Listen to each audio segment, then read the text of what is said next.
بسم اللہ والصلاة والسلام علی رسول اللہ وآلہ وصحبہ اجمعین۔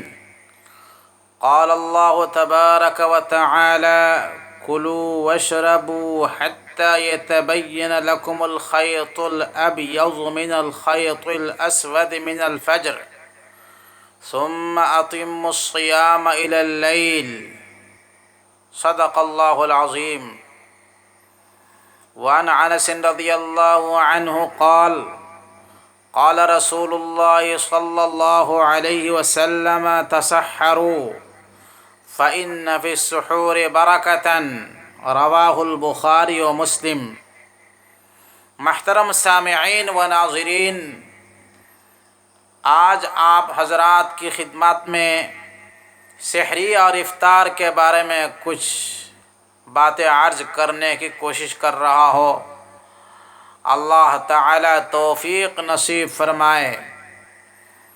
قرآن کریم کی سورۃ البقرہ میں اللہ تعالی نے فرمایا کلوا واشربوا حتی یتبین لکم الخیط الابیض من الخیط الاسود من الفجر، کہ تم کھاؤ اور پیو رمضان کی رات میں یہاں تک کہ سفید دھاگا سیاہ دھاگا سے جدا ہو جائے، الگ ہو جائے۔ سفید ڈورے سیاہ ڈورے سے الگ ہو جائے۔ پہلے تو اتنی آیتیں نازل ہوئی تو صحابہ کرام میں سے بعض حضرات، عدی بن حاتم رضی اللہ عنہ جو حاتم طئی کے بیٹے ہیں، ان کے بارے میں اور کچھ حضرات کے بارے میں آتا ہے کہ دو دھاگے، ایک سفید اور ایک کالے، لے کر اپنے تکیہ کے نیچے رکھ کر سوتے تھے، اپنے تکیہ کے نیچے رکھ دیتے تھے اور سوتے تھے، اور کھاتے پیتے رہتے تھے، اور دونوں نکال کر دیکھتے تھے کہ دونوں کو پہچان ہو رہا ہے نہیں ہو رہا ہے، کہ سفید دھاگا اور سیاہ دھاگا کے درمیان تمیز جب تک نہیں ہوتی تھی وہ کھاتے پیتے رہتے تھے، اور جب دونوں دھاگے کی پہچان ہو جاتی تھی سیاہ دھاگا اور سفید دھاگا کے درمیان، تو کھانا پینا چھوڑ دیتے تھے، روزہ کی نیت کر لیتے تھے۔ تو اللہ کے رسول صلی اللہ علیہ وسلم کے اوپر اس کے بعد من الفجر کی یہ لفظ، یہ ٹکڑا نازل ہوا۔ اس کے بعد اس بات کی یعنی صحیح، اس بات کا یعنی مفہوم معلوم ہوا، صحیح اس کی تفسیر آئی سامنے کہ یہاں صبح صادق اور صبح کاذب مراد ہے۔ من الخیط الابیض اور الخیط الاسود سے یعنی دنیا کے دھاگے کالا اور سفید دھاگا مراد نہیں ہے، بلکہ اللہ کا منشا یہ ہے، من الفجر نازل فرما کر اللہ یہ کہنا چاہ رہے ہیں کہ صبح صادق رات سے بالکل اجالا ہو جائے صبح کاذب سے، یعنی رات ختم ہو کر صبح صادق جب نمودار ہو جائے اس وقت تک کھانا پینا تمہارے لیے جائز ہے۔ صبح صادق اور صبح کاذب مراد سفید دھاگے اور کالے دھاگے سے، یہاں حقیقی جو دنیا کے سفید دھاگا اور کالا دھاگا مراد نہیں ہے۔ من الفجر سے اللہ یہ فرما رہے کہ الخیط الابیض سے مراد فجر کا وقت ہے، جب صبح صادق آ جائے اس وقت تک تمہارے لیے کھانا پینا جائز ہے، یعنی رات ختم ہو جائے اور صبح صادق شروع ہو جائے اس وقت تک کھانے پینے کی گنجائش ہے۔ سحری کا ختم وقت ہے، آخری وقت ہے۔ تو بہرحال اس آیات سے سحری کا ثبوت مل رہا ہے۔ سحری کھانا مستحب اور نیک عمل ہے، بڑا ثواب ہے۔ اللہ کے رسول صلی اللہ علیہ وسلم نے فرمایا سیدنا انس رضی اللہ عنہ روایت فرماتے ہیں تسحروا، سحری کھاؤ، فإن فی السحور برکۃ، اس لیے کہ سحری میں برکت ہے۔ بخاری اور مسلم کی روایت ہے، چنانچہ سحری کھانے کے بعد دل میں بڑی طاقت ملتی ہے، روزے میں بھوک نہیں لگتی ہے، پیاس نہیں لگتی ہے، اس لیے سحری کھانا انسان کو توانائی بخشتا ہے، طاقت بھی ملتی ہے اور ثواب بھی ملتا ہے۔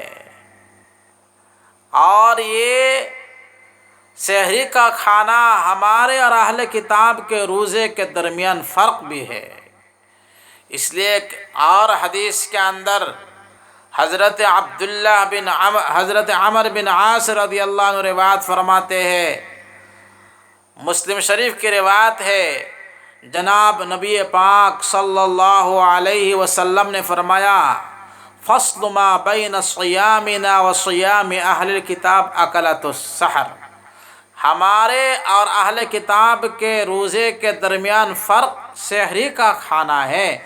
ہم سحری کھا کر روزہ رکھتے ہیں اور یہ لوگ سحری نہیں کھاتے ہیں، بغیر کھائے روزہ رکھتے ہیں۔ اس لیے اہل کتاب سے مخالفت کرنے کے لیے اور رسول اللہ کی سنت کو زندہ کرنے کے لیے سحری کھانا ہمارے لیے بہت ہی اچھا عمل ہے، ثواب کا کام ہے، اتنا بڑا ثواب کا کام ہے۔ ایک دوسری حدیث کے اندر آتا ہے بیہقی شریف میں، رسول پاک صلی اللہ علیہ وسلم نے فرمایا ان اللہ و ملائکتہ یصلون علی المتسحرین، کہ اللہ تعالی اور اللہ کے فرشتے روزہ اور سحری کھانے والوں کے لیے رحمتیں بھیجتے ہیں، اللہ رحمتیں نازل فرماتے ہیں سحری کھانے والوں پر، اور فرشتے سحری کھانے والوں کے لیے مغفرت کی دعائیں کرتے ہیں۔ کتنی بڑی بات ہے کہ اللہ رحمتیں نازل فرماتے ہیں اور فرشتے مغفرت کی دعائیں کرتے ہیں،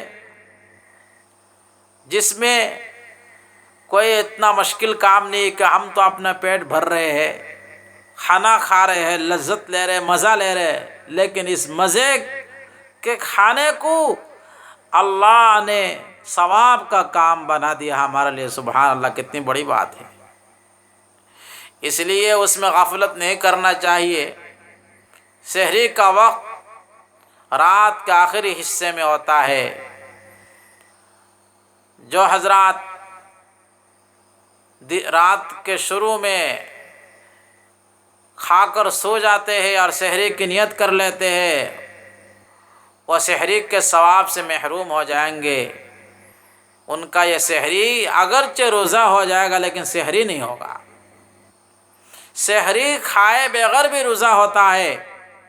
اگر رات ختم ہو گئی اور آنکھ نہیں کھولی اور آپ نے سحری نہیں کھایا تو اگلا دن کا روزہ بغیر سحری کھائے ہو جائے گا، روزہ نہیں چھوڑنا چاہیے۔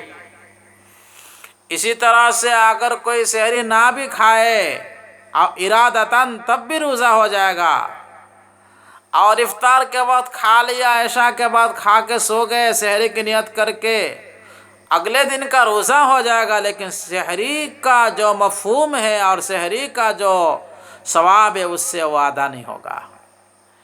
اس لیے کہ سحر کے وقت جو ہوتا ہے وہ بالکل آخری رات کے وقت ہے۔ علماء کرام نے لکھا ہے کہ رات کو 12 حصہ میں تقسیم کر لو، تقسیم کر کے آخری جو حصہ بیٹھتا ہے وہی سحری کا وقت ہے۔ مثال کے طور پر اگر رات 12 گھنٹے کا ہے تو رات کے آخری 2 گھنٹے وہ سحری کا وقت ہوگا۔ صبح صادق سے پہلے پہلے سحری سے نمٹ جانا چاہیے، فارغ ہو جانا چاہیے۔ اب لوگ اس میں کوتاہی بھی کرتے ہیں، کھاتے بھی نہیں۔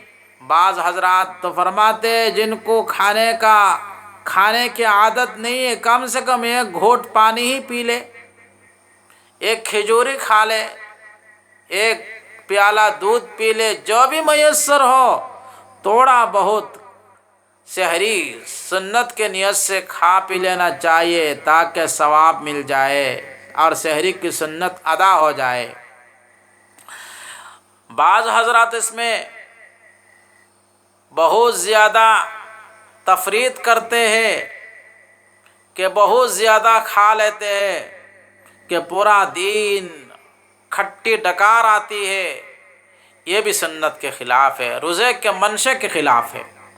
روزہ کا منشا کیا ہے کہ انسان کے اندر قوت بہیمیت اور شیطانی طاقت ٹوٹے اور کمزور پڑے، لیکن اگر آپ نے سحری کے وقت اتنا کھا لیا کہ پورا دن اس کا ڈکار آتا رہا تو روزہ کا مقصد ہی فوت ہو گیا۔ اس لیے نہ تو زیادہ کھانا چاہیے اور نہ چھوڑنا بھی چاہیے، اعتدال کے ساتھ چلنا چاہیے۔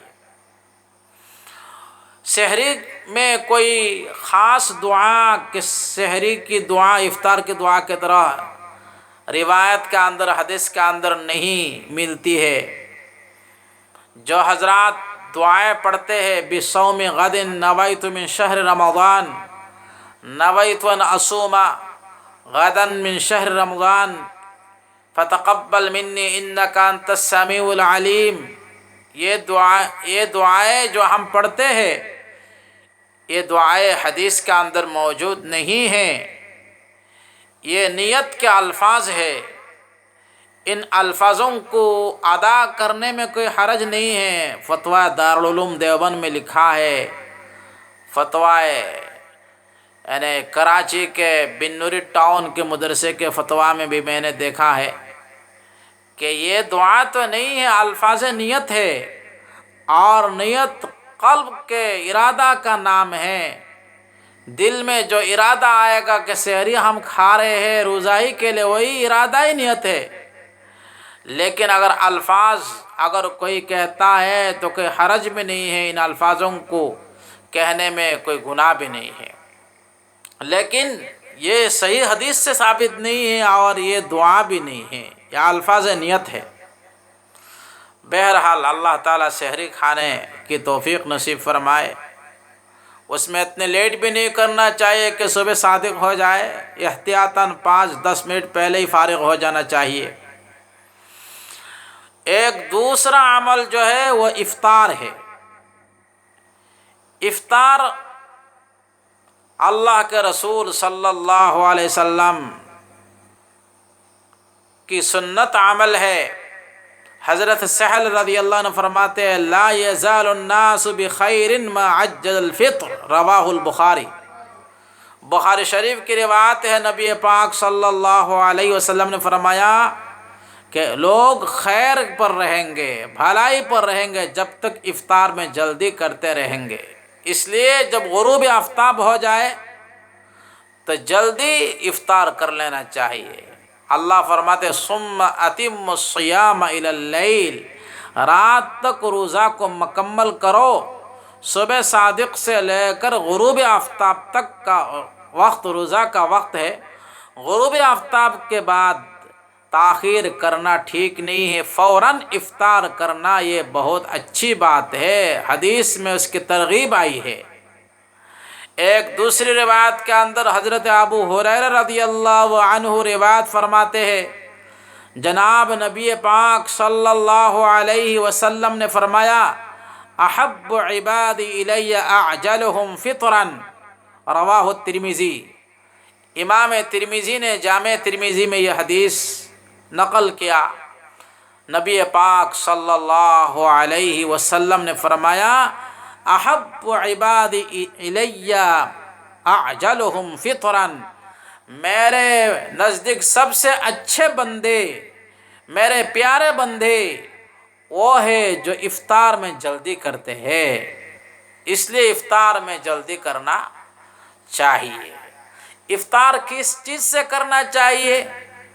نبی پاک صلی اللہ علیہ وسلم نے فرمایا اذا افطر احدکم فلیفطر علی تمر، یہ حدیث ترمذی شریف میں موجود ہے، جب افطار کرو تو کھجور سے افطار کرو، فإنہ برکۃ، فَإِنَّهُ بَرَكَةٌ کہ افطار کھجور سے کرنا یہ برکت کی چیز ہے، کھجور میں اللہ نے برکت رکھی ہے۔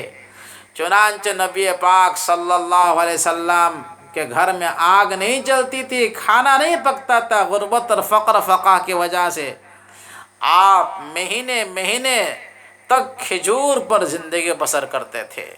اس لیے کھجور سے افطار کرنا برکت کی چیز ہے۔ اللہ کے رسول آگے فرماتے فَإِن لَّمْ يَجِدْ اگر کھجور نہ ملے فَلْيُفْطِرْ عَلَى مَاءٍ تو پانی سے افطار کرو، فَإِنَّهُ طَهُورٌ اس لیے کہ پانی کو اللہ نے پاک کرنے والی چیز بنایا ہے۔ سبحان اللہ۔ اس لیے افطار بھی کرنا چاہیے جلدی سے، اور کھجور سے افطار کرنا چاہیے۔ اگر کھجور نہ ملے تو پانی، اگر پانی بھی موجود نہ ہو تو جو بھی حلال چیز پینے کے یا کھانے کا میسر ہو اس سے افطار کر لینا چاہیے، لیٹ نہیں کرنا چاہیے۔ اچھا، افطار کے وقت کیا دعا کرنا چاہیے؟ افطار کے لیے تو حدیث میں کچھ دعائیں منقول ہے، جیسا کہ ابو داؤد شریف میں ایک روایت ہے،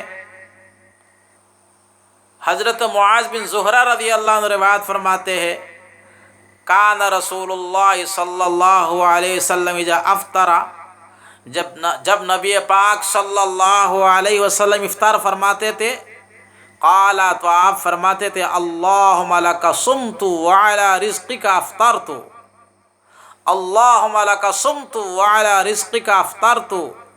یہ ابو داؤد شریف کی روایت ہے۔ یہ الفاظ افطار کے وقت کی دعا میں، دعا کے لیے، افطار کے وقت کی دعاؤں کے لیے یہ الفاظ حدیث کے اندر ملتے ہیں۔ اس کے اندر جو اور الفاظ بڑھاتے ہیں اللہم لک صمت وبک آمنت وعلیک توکلت وعلی رزقک افطرت، یہ الفاظ جامع رموز میں، جامع الرموز جو قحطانی کی کتاب ہے، جامع الرموز قحطانی کے، علامہ قحطانی کی، ان کی جامع الرموز میں یہ الفاظ ملتے ہیں۔ البتہ حدیث میں اللہم لک صمت وعلی رزقک افطرت آیا ہے، اور کہیں کہیں وعلیک توکلت کے بھی لفظ آیا ہے، وبک آمنت، یہ لفظ تو کہیں مجھے تو نہیں ملا ڈھونڈنے کے باوجود بھی، لیکن جامع الرموز علامہ قحطانی کی کتاب میں یہ الفاظ موجود ہے اللہم لک صمت وبک آمنت وعلیک توکلت وعلی رزقک افطرت۔ یہ دعا بھی پڑھ سکتے ہیں۔ حضرت عبداللہ بن عمر بن عاص رضی اللہ عنہ سے اللہم اسألک برحمتک التی وسعت کل شیء ان تغفر لی، یہ الفاظ میں موجود ہے۔ حضرت عبداللہ بن عمر بن عاص ان الفاظ سے افطار کے وقت دعا پڑھتے تھے، دعا کرتے تھے اللہم اسألک، اللہم اسألک برحمتک التی وسعت کل شیء ان تغفر لی۔ یا تو دوسری روایت میں بھی یا واسع الفضل اغفر لی، یا واسع الفضل اغفر لی، یہ الفاظ بھی موجود ہے۔ ان الفاظ سے دعا مانگنا چاہیے، دعا کرنا چاہیے افطار کے وقت۔ افطار ختم ہونے کے بعد ایک دعا اور بھی ہے، ابو داؤد شریف میں موجود ہے، ذهب الظمأ وابتلت العروق وثبت الاجر ان شاء اللہ، یہ بھی دعا ہے افطار کے بعد پڑھتے تھے آپ صلی اللہ علیہ وسلم۔ ذهب الظمأ، پیاس بجھ گئی، وابتلت العروق، رگیں تر ہو گئی، وثبت الاجر، اور ثواب مل گیا انشاءاللہ، اس کا ترجمہ یہ ہوا۔ تو ان دعاؤں کا بھی اہتمام کرنا چاہیے۔ ہم تو کھانے میں اتنے مست ہو جاتے ہیں کہ دعا بھی بھول جاتے ہیں۔ اللہ تعالیٰ توفیق عطا فرمائے۔ حدیث کے اندر آتا ہے کہ روزہ دار کی دعا افطار کے وقت قبول ہوتی ہے۔ افطار کے وقت، افطار سے پہلے اللہ تعالیٰ سے مانگنا بھی چاہیے، کیونکہ یہ دعا قبول ہونے کا وقت ہے۔ اللہ تعالیٰ عمل کی توفیق نصیب فرمائے۔ نیک باتوں کو، اچھی باتوں کو دوسروں تک پہنچانا صدقہ جاریہ ہے۔ اس لیے آپ حضرات سے درخواست ہے کہ صدقہ جاریہ کی نیت سے ان باتوں کو آگے شیئر کرنے کی کوشش کرے۔ فجزاکم اللہ خیرا۔